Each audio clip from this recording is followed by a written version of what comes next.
and in public and to the world about how you never loved me and all these very hurtful things. You don't get to tell me that you're grieving. Hello, guys. Mary from Sister Wives Daily. You know, something struck me the other day. Kody Brown just cannot let go of one of his wives. And the irony is, she's the very first wife he sent packing on the show, Mary.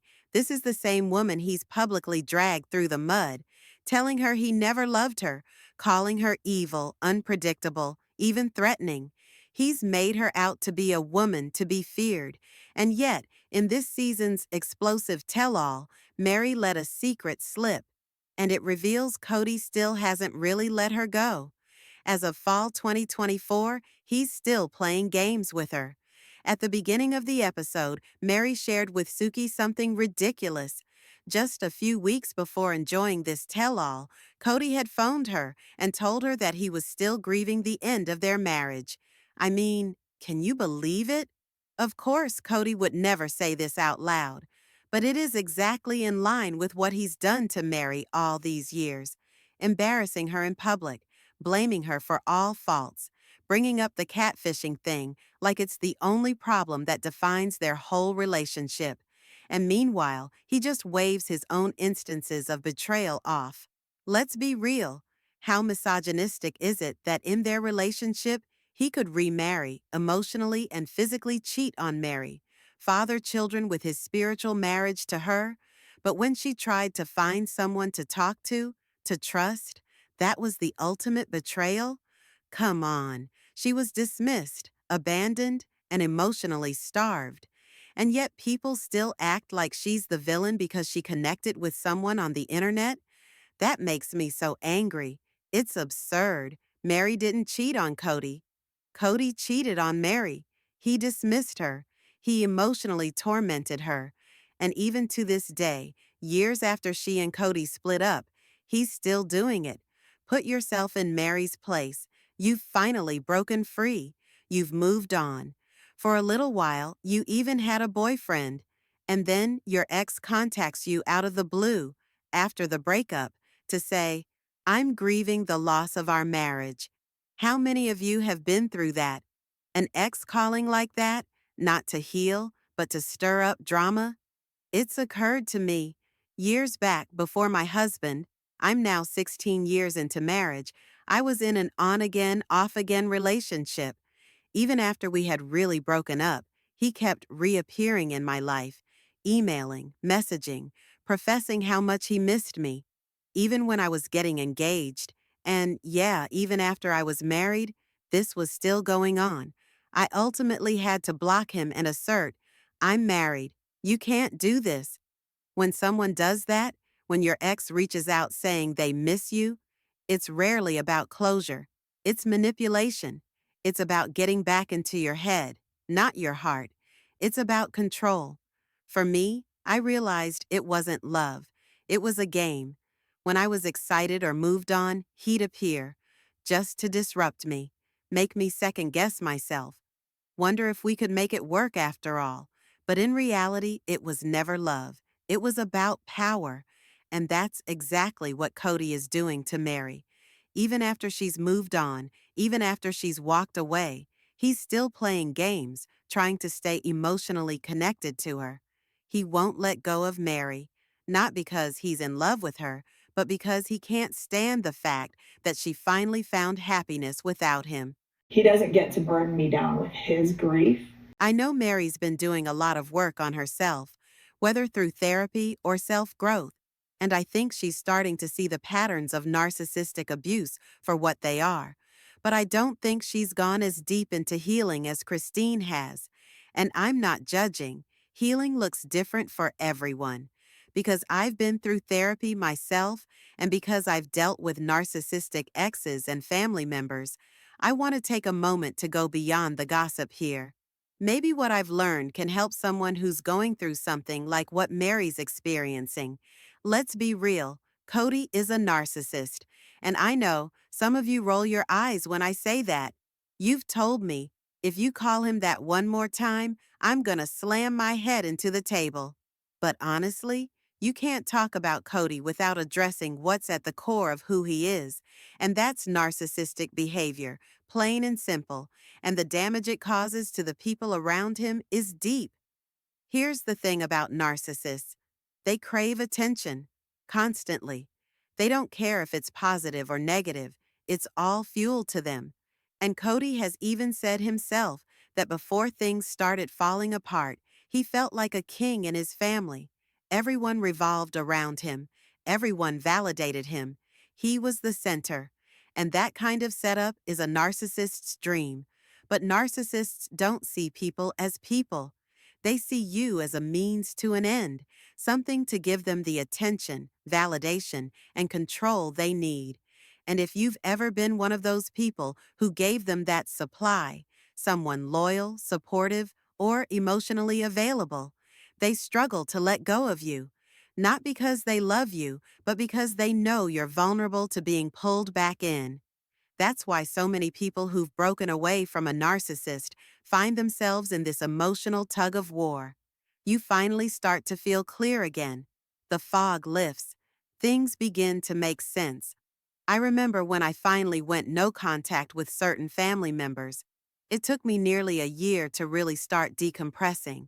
I realized how much of my life had been spent second-guessing myself, feeling like I was never enough, constantly being gaslit. And once I stepped away, I saw the truth so clearly. But here's the problem. Narcissists don't want to lose control.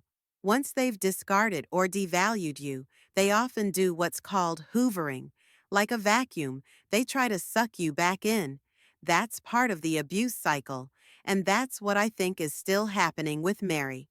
Kody has had her locked in this cycle for over 30 years. So when Meri says, "I'm not gonna let him burden me with his grief," I get what she's trying to express. But I think she might be missing the point a little.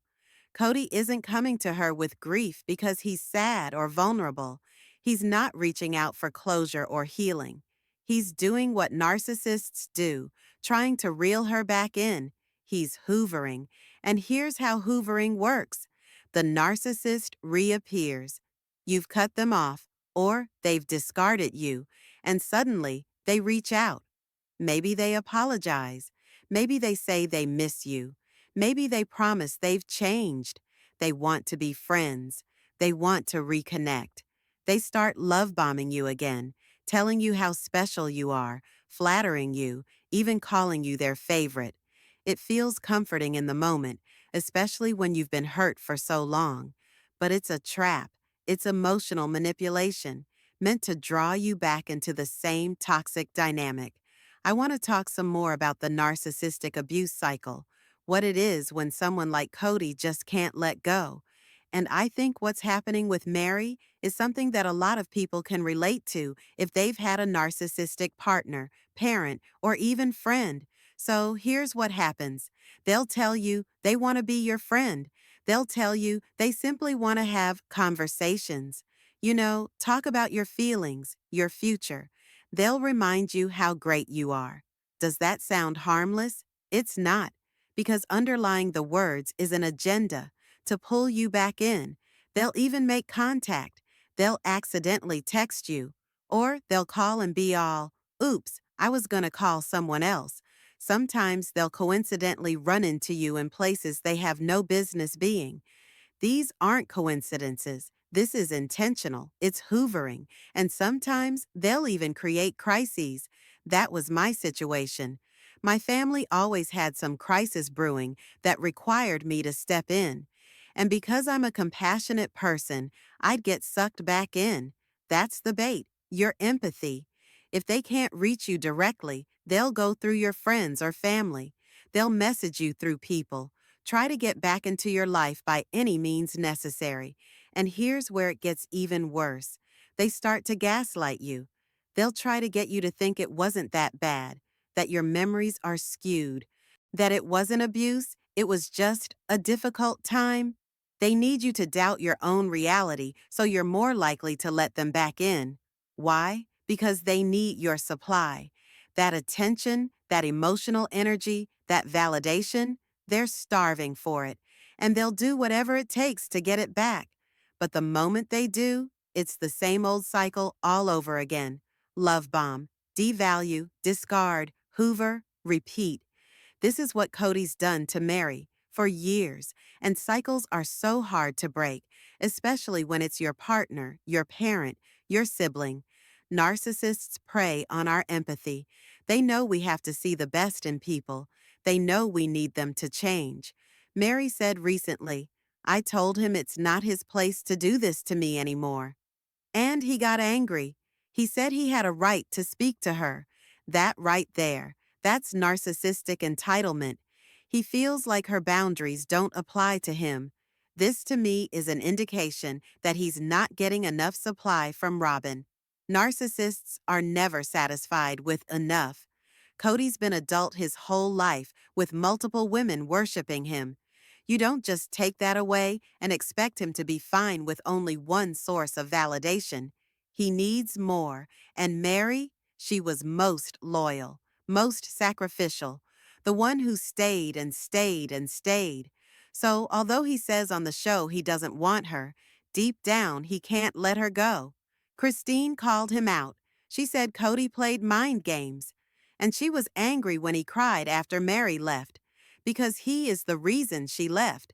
He doesn't get to play heartbroken after destroying her. And yes, Christine and Meri have had problems, but Christine is a truth teller. Sometimes that makes people uncomfortable, but she's right.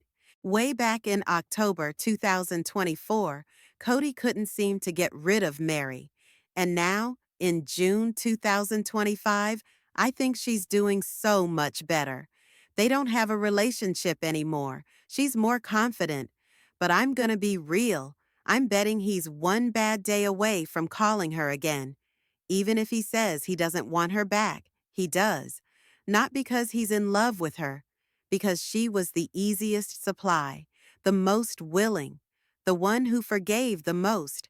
And that's why I truly believe Meri needs to go no contact, because Kody will not stop. That's how this works. It's also why Janelle has gone back to him so many times. He wears you down. And that's why all of them, Meri, Janelle, Christine, need to go no contact. What do you think? Have you seen this kind of behavior in your own life? Let me know in the comments. If this video was helpful, give it a thumbs up, hit subscribe, and turn on notifications so you don't miss the next one. Thank you for watching. See you next time.